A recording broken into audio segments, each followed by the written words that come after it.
Hey, Anton here from GT Canada. Today I want to talk to you guys about fuel economy. Now I'm driving a 2006 Chevy Avalanche, which has the 5.3 liter Chevy engine. This is a common engine for a wide range of Chevy GMC vehicles. And I'm currently averaging about 16.2 liters per 100 kilometers. I'm in Canada, I only know liters per 100 kilometers. That's pretty bad. I want to see if I can do something about it. So on today's episode, I'm going to be trying a fuel saving device. Now you can see this device here.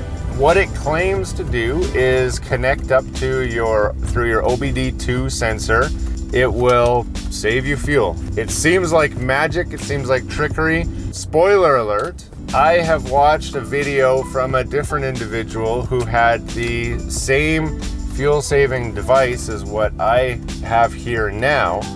And he says that there's no way this can work. He pulled it apart, hooked up little probes to it so that he could check what kind of communication was happening, if there was any kind of discernible protocols being understood, and so on and so forth.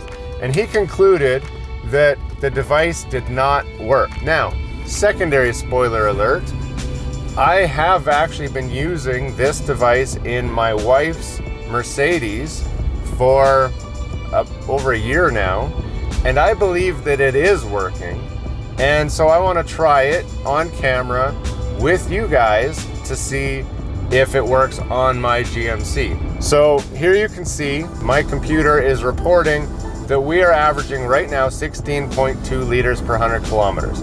That is a mixed driving on highway and city, warming the car up in the mornings. It's getting cold in Canada, and just regular driving. I'm not doing anything to try and save fuel right now.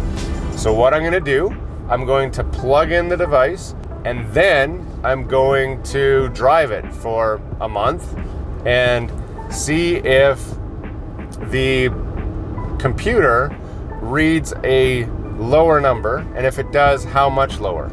It doesn't need to save a lot of fuel before it's paid for itself at $15. So let's give it a try. So now that it's been installed, I'm going to reset my trip computer and drive around for a day or two and see what it levels out at, and see if it's any better than 16.2. So it's been quite a few weeks now since I put in the fuel saving device, and it's time for me to report back on what my findings are.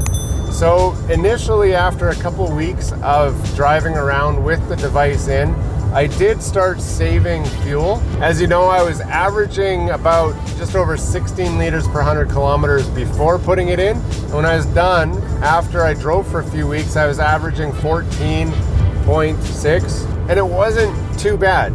You know, with even 1 liter per 100 kilometers in savings, it doesn't seem like a lot. But when you put it into perspective, I drive almost 100 kilometers a day to go to work, to go to my day job. That's $1 a day. Now, how many days do I work? Well, I work 20 days roughly in a month, so that's $20 a month. That still makes a difference. If it's 2 liters per 100 kilometers, that's $40 a month. So it all adds up over the course of the year. That's many hundreds of dollars that you end up saving. So for a small investment of only $10 to $20, you can save that back in a month to 2 months, and that's okay. Now, winter has started here in Canada. As you can see, looking out my window, we got snow everywhere. I got my winter coat on because I'm cold. That means we're doing startups and leaving the car running in the driveway for a long time and not going anywhere. So our liters per 100 kilometers starts to rise a lot. So currently I am at 16.2 liters per 100 kilometers after using this device for a couple months.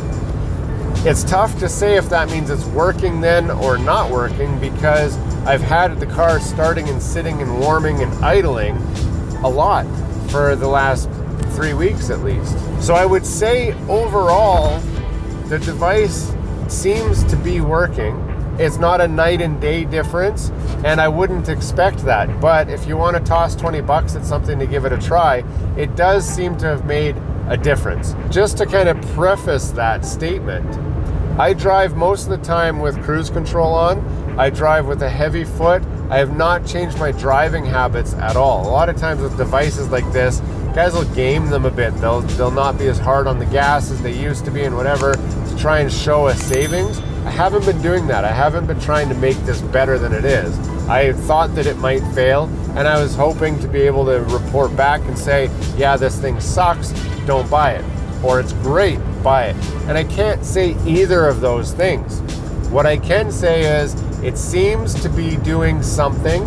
My fuel consumption seems to be lower by just over 1 liter per 100 kilometers, which is some savings, but not a lot.